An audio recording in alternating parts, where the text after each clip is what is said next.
Hello, I'm Fraser. You're watching The Context on BBC News. There are reports from the Azovstal steel plant in Mariupol that buses have taken away some wounded Ukrainian soldiers. More than 1,000 Ukrainian troops have been besieged by Russian forces in the steelworks for more than a month.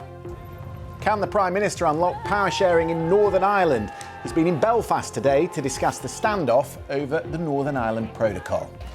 And the anger and grief in Buffalo, New York, where a white supremacist has killed 10 black people in a racially motivated attack.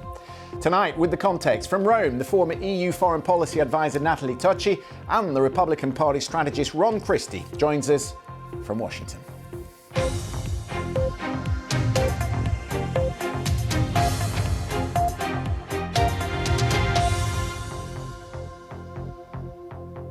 Hello, a warm welcome to the programme.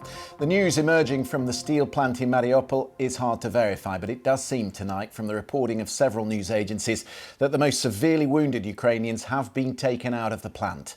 Around 40 wounded Ukrainians were said to need urgent treatment, and we are told around a dozen buses have left the plant in the last few hours.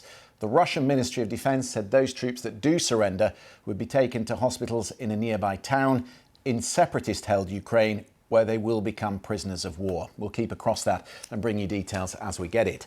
Meanwhile, there is some evidence emerging that Vladimir Putin is directly overseeing battle plans for Ukraine.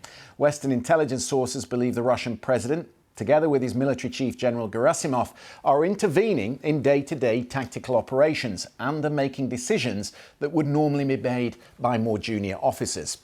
The command structure of the Russian army is very much top-down, with instructions reaching the front lines much slower than is the case for the Ukrainians. It might explain why Russian forces are sustaining such heavy losses and, in some areas, now going backwards. These are Ukrainian soldiers standing at the Russian border this morning. The counter-offensive, which began on the outskirts of Kharkiv, has gathered pace and is pushing north and east from the city. President Zelensky say the Ukrainian troops, "We have arrived at the border. We are here."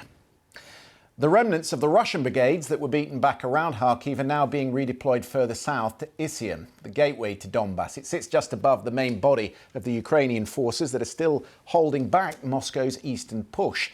If the invading Russian army were able to advance from there, then they would be able to hit the Ukrainian defenders from the north, potentially surrounding large parts of the Ukrainian army in the Donbass region. Our correspondent Quentin Somerville and cameraman Darren Conway have been on patrol with the volunteer fighters of the Ukrainian Territorial Army